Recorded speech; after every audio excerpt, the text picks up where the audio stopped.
Assalamualaikum warahmatullahi wabarakatuh.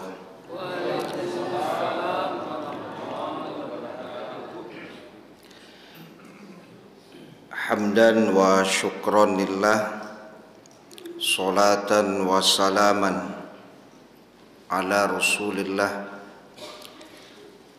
Ashhadu an la ilaha illallah wahdahu la syarikalah wa ashhadu anna Muhammadan abduhu wa rasuluh la nabiyya ba'dah. Allahumma salli wa sallim ala nabiyyina Muhammad wa ala alihi wa ashabihi ajma'in wa man tabi'ahum bi ihsanin ila yaumiddin. Qala Rasulullah sallallahu alaihi wasallam, ma naqasat shadaqatum mimmal wa ma zadallahu 'abdan bi'afwin illa izzan wa ma tawadha'a ahadun lillah illa rafa'ahullah. Rawahu Muslim. Tidak akan berkurang harta karena sedekah, dan tidaklah seorang hamba akan diangkat derajatnya kecuali dengan sifat memaafkan. Dan tidaklah seseorang akan dimuliakan Allah kecuali dengan sifat tawaddu atau rendah hati. Jadi 3 sifat yang mulia inilah yang akan kita bahas pada subuh pagi hari ini. Yang pertama adalah kedermawanan, yang kedua adalah sifat memaafkan, dan yang ketiga adalah tawadhu atau rendah hati. Hadis ini diriwayatkan Imam Muslim. Pengurus beserta Bapak Ibu jamaah subuh yang dirahmati Allah, santriwan dan santriwati yang sama-sama kita banggakan. Alhamdulillah, puji syukur kehadirat Allah Subhanahu wa taala atas limpahan taufik dan hidayah Allah. Kita baru saja mendirikan sholat subuh berjamaah. Kemudian selawat dan salam kepada Nabi kita Muhammad sallallahu alaihi wasallam, keluarga beliau, sahabat beliau, pengikut-pengikut beliau yang mengikuti beliau dengan ihsan sampai hari kemudian.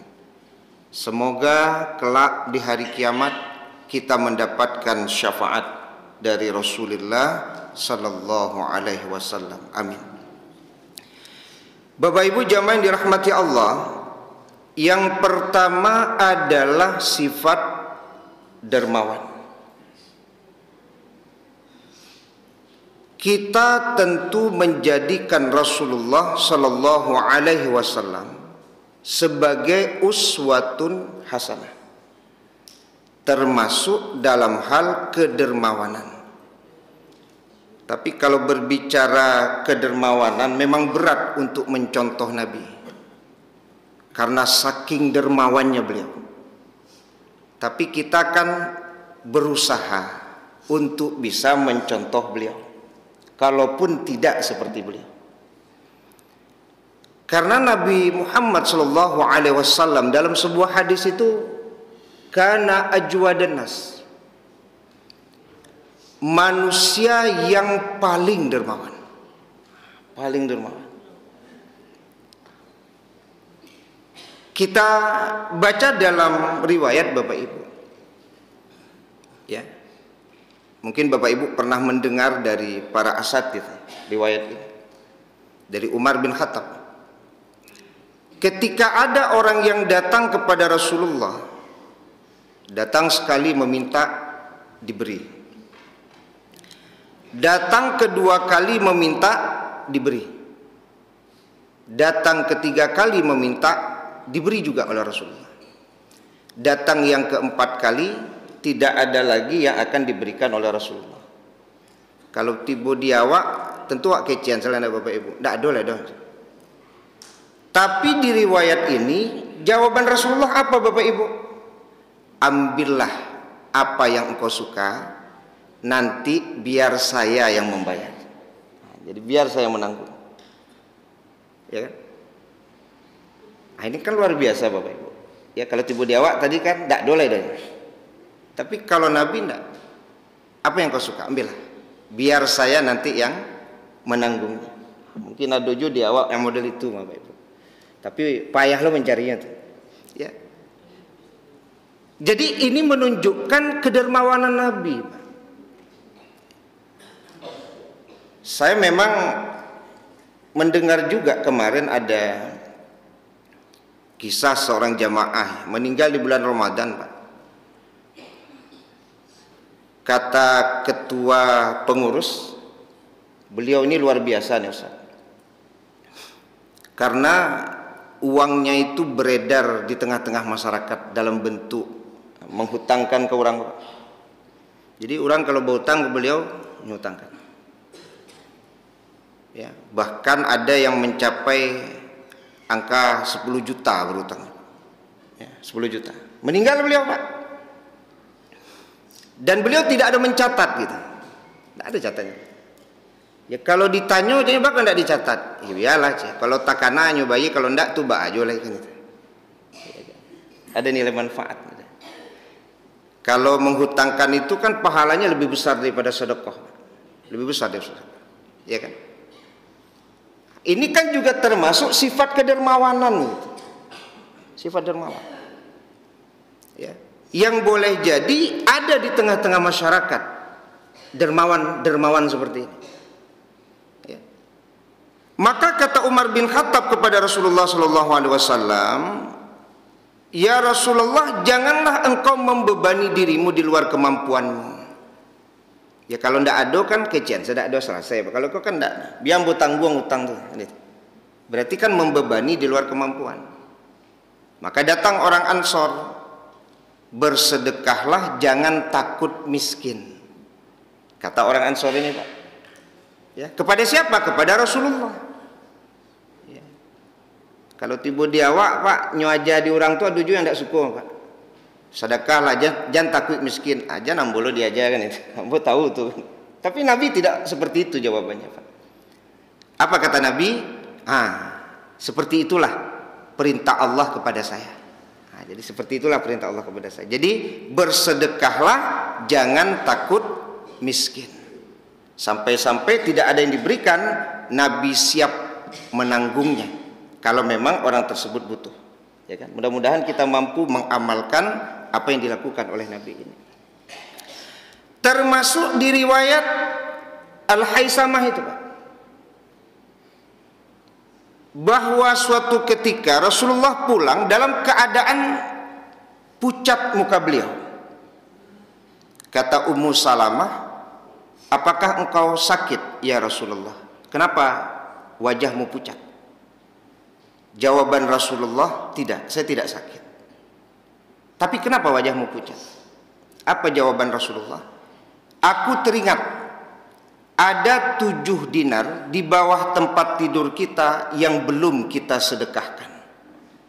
Coba, 7 dinar itu Bapak Ibu, 1 dinar kali 50.000, hanya 350.000. Belum disedekahkan oleh Nabi hari itu, Pak. Pucat wajah Nabi, Pak. Awak berdinar-dinar di rumah awak, tidak ada pucet-pucet wajah awak. Coba letong berdinar di rumah, Pak. Ya. Belum bersedekah, tidak ada pucat wajah kita. Sekelas Rasulullah SAW, Pak, 7 dinarnya di bawah tempat tidur, belum disedekahkan, bisa pucat wajah beliau. Nah, ini yang disebut Nabi itu manusia paling dermawan, Pak. Kalau alun kalwa piti goleh, tidak nyaman perasaan. Nah, itu baru disebut dermawan itu. Ya, 7 dinar. Ya. Kalau kita kan ngumpul terus gitu ya. Ya. Jadi Bapak Ibu jamaah dirahmati Allah Subhanahu wa taala, ya. Kalau orang dermawan itu pikirannya seperti itu kata ulama, bapiti keluar gitu. Ya. Supaya termanfaatkan. Orang dermawan kan begitu. Ya. Termasuk yang diriwayatkan Imam Ahmad itu, Pak. Ketika Rasulullah berkata kepada Aisyah, waktu itu kan sakit beliau, Pak. Apakah 7 dinar itu sudah engkau sedekahkan, Aisyah? Belum. Kenapa tidak engkau sedekahkan? Itu 7 dinar ya. Bagaimana Muhammad akan selamat sementara ada uang 7 dinar di rumah Muhammad yang belum disedekahkan? Sekelas Nabi, Pak, yang maksum, yang sudah dijamin masuk surga, Pak, begitu takut terhadap keselamatan jiwanya karena 7 dinar belum disedekahkan. Kan itu yang saya katakan di awal tadi. Kalau ingin mencontoh Nabi dalam hal kedermawanan, Pak, yubare, Pak. Berat, Pak. Begitu contoh. Tapi kan kita berusaha supaya kita mampu meniru beliau dalam hal kedermawanan. Ya, berusaha, Pak. Ya. Makanya orang dermawan sekali lagi Bapak Ibu tidak berpikir bagaimana menumpuk, tapi kan bagaimana mendistribusikannya. Penyakit pitih itu memang model itu Bapak Ibu. Ya, kalaulah banyak ditumpuk, Pak, panganan untuk bersedekah kok jadi kurang. Ya, bertumpuk gitu. Ya. Kadang-kadang kalaulah bertumpuk kok kan yang lain lo tak kenal, Pak. Ya, apa yang di Bali kan itu. Mungkin ini salah satu hikmahnya supaya kita menyegerakan untuk mengeluarkan sebagian dari apa yang Allah rezekikan kepada kita. Sebab kalau kita menahan, maka boleh jadi keinginan mengeluarkan itu tidak ada lagi, Pak. Ini pendapat ulama. Sempat dia menahan sesuatu yang seharusnya dikeluarkan, maka dia akan menahan terus itu, Pak. Kan itu pernah kita bahas. Tahan terus, sehingga semakin sulit dia untuk mengeluarkan. Dan dia terjebak dengan sifat manusia mengumpulkan harta dan menghitung-hitungnya. Jadi itu salah satu sifat, Pak. Kalau tidak dikeluarkan, maka dia terjebak. Mungkin boleh jadi hari pertama dia bilang, ambo kumpuan dulu besok ambo sedekahkan. Ambo kumpuan besok ambo sedekahkan. Ambo kumpuan besok ambo sedekahkan. Lama-lama, Pak, ambo kumpuan banyak biti ambo. Sedekahnya hilang, Pak. Ya, itu yang kita takutkan. Jadi kalau ada, keluarkan. Jadi mengeluarkan itu menyelamatkan kita dari sifat suka mengumpulkan harta dan menghitung-hitungnya. Yang terjadi begitu, Pak. Ya, ketika mengumpulkan. Ya, ketika tidak dikeluarkan. Jadi Bapak Ibu jamaah dirahmati Allah Subhanahu wa taala, kalau kita mengeluarkan sedekah, maka tidak akan mengurangi harta kita. Secara zahir memang kurang. Tapi kalau dari sisi pahalanya kan besar. Ya, 1 biji ada 7 cabang, masing-masing cabang ada 100 biji, jadi ada 700 kelipatan. Itu iman yang membacanya, Pak. Ya, kalau akal sulit menangkapnya itu. Ini yang memotivasi kita untuk bersedekah. Samalah umpamanya Bapak Ibu, 2 rakaat fajar itu lebih baik daripada dunia dan seisinya, Pak. Akal sulit nangkap tuh, Pak. Apa benar 2 rakaat fajar itu lebih baik daripada dunia dan seisinya? Tiap pagi sholat 2 rakaat dapat, besok dapat. Tapi kalau iman yang berbicara, dia tangkap itu, Pak. Makanya dia tidak mau ketinggalan 2 rakaat sebelum fajar. Sementara ada orang yang meragukannya, tidak termotivasi dia, Pak.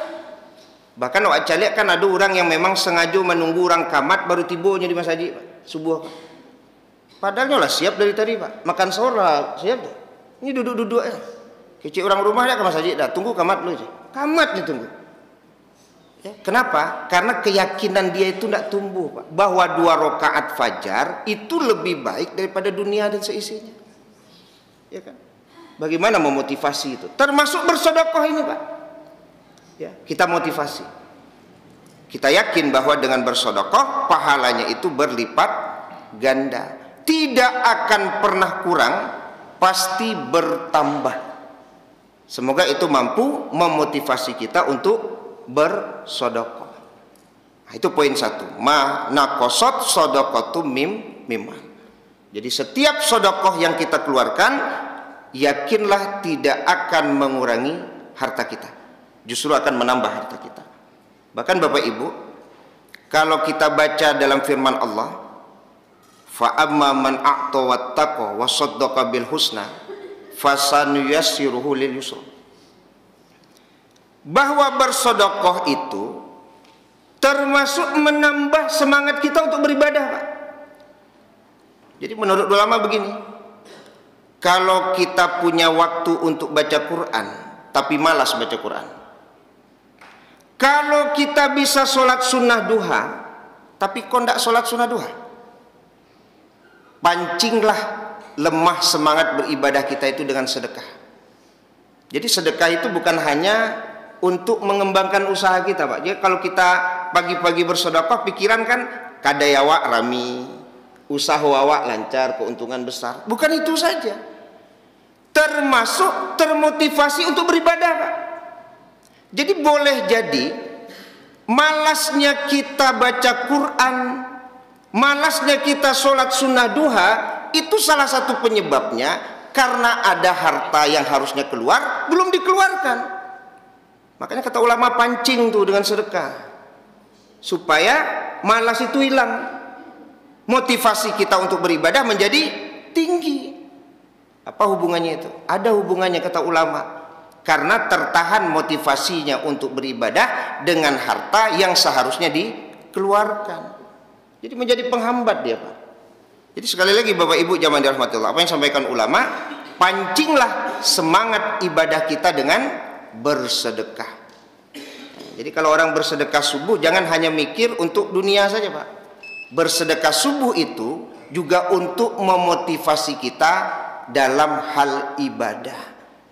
Ya, jadi kok sekali lagi Bapak Ibu, bak kok agak barek baca Quran, padahal awak duduk-duduk saja, Pak. Bak kok barek sholat sunnah duha, padahal waktu banyak, Pak. Jangan-jangan salah satu penyebabnya kita tidak mengeluarkan dari harta kita yang harusnya sudah dikeluarkan. Itu menjadi penghambat. Kemudian yang kedua Bapak Ibu jamaah yang dirahmati Allah, wa ma zadallahu 'abdan bi'afwin illa 'izzan. Jadi ini berkaitan dengan sifat memaafkan. Ya, kalau tadi berkaitan dengan kedermawanan, cuman memang ada tambahnya begini Bapak Ibu. Tambahannya, kalau di bulan Ramadan itu kan Nabi Muhammad lebih dermawan lagi daripada angin yang berhembus. Ajwada bil khair. Ajwada bil khair itu kan dermawan dalam hal kebaikan. Ini tambahan dari poin 1. Jadi dermawan itu tidak selamanya dalam bentuk uang, Pak. Karena ajwada bil khair, ya, kebaikan-kebaikan itu juga wujud kedermawanan. Makanya ada istilah apa? Capek kaki ringan tangan. Nah, itu termasuk dermawan dalam hal kebaikan. Ya, capek kaki ringan tangan. Makanya kalau dalam pemilihan-pemilihan kepengurusan kan seperti itu Bapak Ibu. Pengurus RT, pengurus masjid, itu biasanya yang dilihat orang kan kedermawanan dalam kebaikan itu. Ada istilahnya apa? Pamuh itu kan. Nah, kan mana? Pamuh. Pilih salah beliau jadi pengurus masjid, orangnya pamuh tuh. Nah, pamuh kan namanya ajwada bil khair. Ya, mau bekerja. Ya. Baik. Jadi yang kedua itu adalah memaafkan.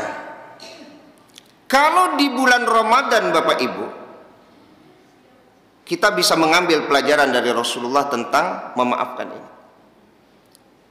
Dari kisah Fathul Mekah, itu terjadikan di bulan Ramadan tahun ke-8 Hijriah. Di saat Rasulullah dan 10.000 sahabat menaklukkan kota Mekah. Waktu itu yang membawa bendera adalah Sa'ad bin Ubadah. Kalimat yang dikeluarkan beliau apa? Al-yaum yaumul malhamah. Hari ini adalah hari pembalasan. Karena selama ini kan memang umat Islam diintimidasi, ditekan, Pak, disakiti. Ya. Hari ini hari pembalasan. mendengar itu, bendera itu ditukar oleh Nabi. Jangan Sa'ad bin Ubadah yang bawa, tukar. Ya, ditukar, akhirnya yang bawa siapa Pak? Anaknya, Qais bin Sa'ad. Ketika yang membawa Qais bin Sa'ad, apa kalimat yang diucapkannya? Al-yaum, yaumul marhamah. Hari ini adalah hari kasih sayang. Sebenarnya kan bisa saja balas dendam Pak. Ikobananan ka ditunggu, ya kan ya? Ya, kekuasaan ada di tangan kami bisa berbuat semau kami. Tapi tidak. Justru yang dilakukan oleh Rasulullah adalah memaafkan orang-orang kafir Quraisy yang selama ini menyakiti beliau. Maka Bapak Ibu, pelajaran bagi kita untuk menjadi pribadi yang bisa memaafkan kesalahan orang. Karena salah satu ciri orang bertakwa itu kan wal afina anin nas. Ya, bisa memaafkan kesalahan orang. Kalau tidak bisa memaafkan kesalahan orang, berarti masih ada dendam. Masih ada dendam. Saya tertarik dengan ada supaya kita tidak ada dendam itu kan bisa mendoakan orang tersebut kan itu Pak. Ya, di antara doanya apa? Ya Allah, panjangkan umurnya, murahkan rezekinya, sehatkan badannya. Jadi kalau umpamanya awak sedang baca Kak Jodun sana, tapi belum ada waktu untuk islah, paling tidak kita kan sudah bisa mendoakan orang tersebut Pak. Supaya nanti kalau betul-betul kita dipertemukan Jodun sana dan baca Kak tuh Pak, kita gampang memaafkan lagi. Karena dari sekarang sudah mulai ditumbuhkan kasih sayang Pak. Kita doakan kan, panjangkan umurnya, murahkan rezekinya, sehatkan badannya. Tapi kalau orang yang masih ada dendam di dalam hatinya, sulit untuk bisa mendoakan orang-orang yang ada permusuhan dengan dia. Maka Bapak Ibu jamaah yang dirahmati Allah, jadilah pribadi yang pemaaf. Semoga bulan Ramadan menjadi bulan yang kita belajar dari Rasulullah SAW. Kalau berbicara beratnya yang kita hadapi, belum seberat Rasulullah Pak. Selama masa dakwah di Mekah, kan ada yang mengecek bare Ustaz. Ya, beban yang ambo alami dari beliau itu bare. Tapi kalau mencontoh Rasulullah, apakah sudah seberat Rasulullah menghadapi kafir Quraisy di Mekah? Ya, yang di ujungnya Rasulullah tetap bisa memaafkan. Maka Bapak Ibu, tidak akan rendah kehormatan seseorang, tidak akan hina kalau dia bisa memaafkan kesalahan orang lain. Maka yang kedua adalah memaafkan. Semoga kita bisa menjadi pribadi yang pemaaf. Yang ketiga, wa ma tawadda'a ahadun lillah illa rafa'ahullah. Ini berkaitan dengan tawadu. Tawadu itu artinya rendah hati. Ya. Jadi orang yang memiliki sifat tawadu akan Allah angkat derajatnya. Ketawaduan, kerendah hatian. Ya. Lawannya kan sombong nanti itu. Lawannya sombong. Maka kalau berbicara tawadu ini ada beberapa pelajaran dari para ulama nih Bapak Ibu. Contoh dari Atok bin Abi Rabah. Ini kan ulama besar Pak, ulama fikih, ulama hadis, ulama tafsir. Atok. Beliau ilmunya tinggi, tapi ada kalimat yang pernah beliau sampaikan, innar rajula la yuhadditsani bil hadis. Jadi kalau ada seseorang yang berbicara dalam sebuah pembicaraan, fa'ansitu, maka aku diam. Ya, fa'ansitu lahu ka'allam asma'hu qattu. Jadi aku serius mendengarkan, aku diam seolah-olah aku tidak mendengarnya selama ini.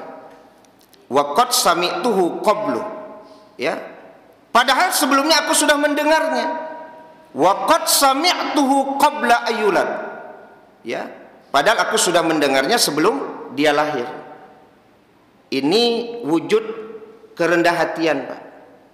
Kalau di awak kadang-kadang kan kalau ada orang lah mau ulang-ulang mangicek itu raso mana ceramah umpamanya nak. Ustadz ceramah. Kemudian dia sudah pernah mendengarnya Pak. Nah, telah mulai berbisik-bisik kan. Aku ceramah kepada engkau jawab. Sebetulnya lah mau tas dulu. Ya. Tapi sekelas Atok bin Abi Rabah ini Pak. tetap fokus, tetap mendengarkan. Padahal tidak pun dijelaskan oleh orang tersebut, beliau sudah memahami. Ini wujud kerendah hatian. Kerendah hatian. Ya kalau kita amalkan dalam keseharian memang seperti itu Bapak Ibu. Salah satunya. Ya, walaupun kita sudah tahu, tapi seolah-olah kita belum mendengar. Ini kerendah hatian. Ya. Bahkan menurut hemat saya Bapak Ibu,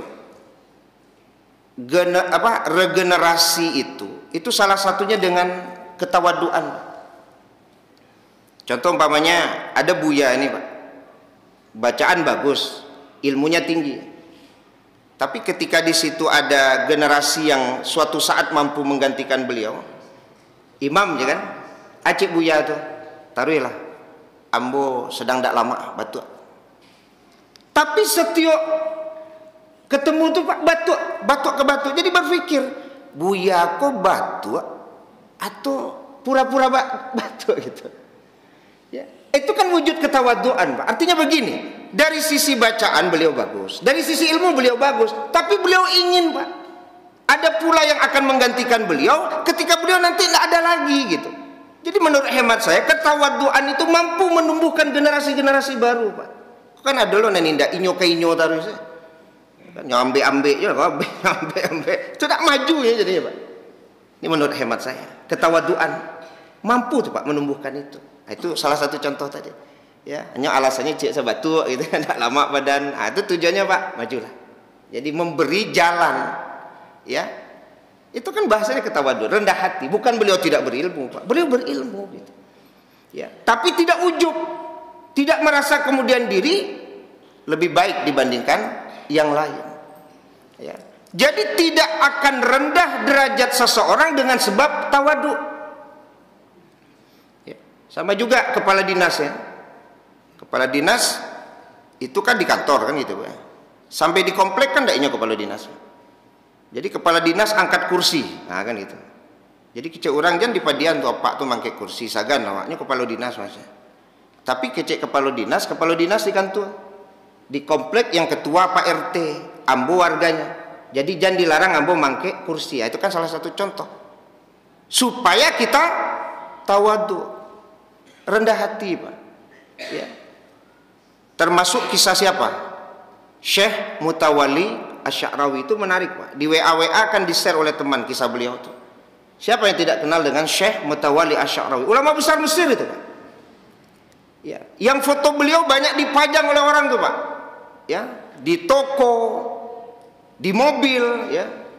Tapi tidak tahu apakah sama dengan foto Angku Salih itu kan. Yang di Pariaman kan banyak juga di pampang-pampang tuh Pak. Di Kadai, di Tampek Cukua gitu kan. Supaya rasa murah gitu kan itu. Tapi itu bahaya juga, bisa jatuh kepada syirik pula nanti kan itu. Tapi Syekh Mutawalli Asy-Sya'rawi itu memang dimuliakan di Mesir Pak. Sampai-sampai kalau Bapak Ibu baca nanti, ketika beliau ceramah di salah satu daerah di Mesir pakai mobil, itu bukan beliau saja yang diangkat oleh orang Pak. Oto-oto itu diangkat orang. Sampai-sampai ban mobil itu tidak tercacah dengan tanah Pak. Luar biasa Pak. Penghargaan umat terhadap beliau. Bukan orang saja yang kayak Joto-oto yang kayak diangkat ke atas. Ya. Tapi kemudian pulang dari ceramah, Syekh Mutawalli Asy-Sya'rawi ini Pak, pulang ceramah kan sama anaknya tuh. Beliau minta berhenti sebentar. Berhenti di masjid. Tapi kok berhentinya lama sekali? Kata anaknya, beliau boleh jadi ini apa nih? Beribadah. Ada sholat sunnah dan lain sebagainya. Ya, karena terlalu lama turun anaknya Pak. Ternyata dilihat ayahnya Pak sedang menggosok-gosok WC Mas Haji. Ulama besar Pak, yang dimuliakan oleh banyak orang, ahli hadis Pak, ya kan, ahli tafsir, ya. Nyobain menggosok kamar mandi Pak, gosok WC, coba bayangkan dia Pak. Lalu ya kok ini yang ayah kerjakan, kata anaknya. Apa kata Syekh Mutawalli Asy-Sya'rawi? Tadi saya diagung-agungkan, saya takut ujub, saya latih ya supaya tidak ujub tadi Pak. Nyobain memberasihan kamar mandi WC Pak. Jadi apa-apa sekali-kali bisa aja model itu Pak. Kok rasu-rasu agak meninggi seketik, kan ada WC kamar mandi Pak. Perlu aja digosok-gosok sekali-kali supaya melatih diri tawadu Pak. Nah itu betul, terlatih kita. Ya. Termasuk suami-suami yang belanja ke pasar, kata ulama, itu melatih ketawaduan. Ya, suami yang ke pasar nih, Pak. Cobalah Pak ke pasar sekali-sekali, Pak. Lain lo kalau ke pasar, Pak. Itu melatih ketawaduan. Ya, supaya kita tidak ujub gitu. Tidak ujub, karena ujub ini penyakit yang bisa menghapus amal kita. Kalau Bapak Ibu baca Imam Ahmad bin Hambal itu, Pak, sampai mati itu tetap digoda setan supaya ujub. Karena ilmunya begitu tinggi ilmunya. Ya kan? Di saat beliau akan meninggal itu kan ditalkinkan. Tapi jawaban Imam Ahmad bin Hambal apa? La bu'da, la bu'da. Jangan, masih jauh. Jangan, masih jauh. Ketika ditanya, kenapa ditalkinkan kok jawabnya la bu'da, la bu'da? Ternyata Bapak Ibu, di saat itu setan datang, Pak. Nyombong-nyombong Imam Ahmad bin Hambal kok, Pak. Ilmu kamu hebat, luar biasa, tinggi. Aku bergantung kepadamu. Oh, jangan. La bu'da, la bu'da. Ternyata, Pak, sampai mati ujub ini ditumbuhkan juga oleh setan. Tapi dijawab, jangan. Masih jauh, ilmuku masih sedikit. Jangan, masih jauh, ilmuku masih sedikit. Jadi sekelas Imam Ahmad bin Hambal ketika ditumbuhkan ujub beliau, Pak, tidak mau. Maka Bapak Ibu, apalagi kita gitu, ilmu kita belum seberapa. Ya, mudah-mudahan kita menjadi pribadi yang tawadhu, tidak sombong. Karena ilmu kita belum seberapa. Sekelas Imam Ahmad bin Hambal saja berkata, saya bukan apa-apa, masih jauh. Nah, jadi Bapak Ibu jamaah dirahmati Allah Subhanahu wa taala, ini yang ketiga berbicara tentang sifat tawadhu. Nah, jadi ada tiga. Yang pertama kedermawanan, yang kedua adalah memaafkan, dan yang ketiga adalah sifat tawadhu atau rendah hati. Jadi tidak akan pernah rendah derajat seseorang dengan sebab dia memiliki sifat rendah hati. Jadi kalau rendah hati itu kan bisa menerima kebenaran dari siapapun kebenaran itu datangnya.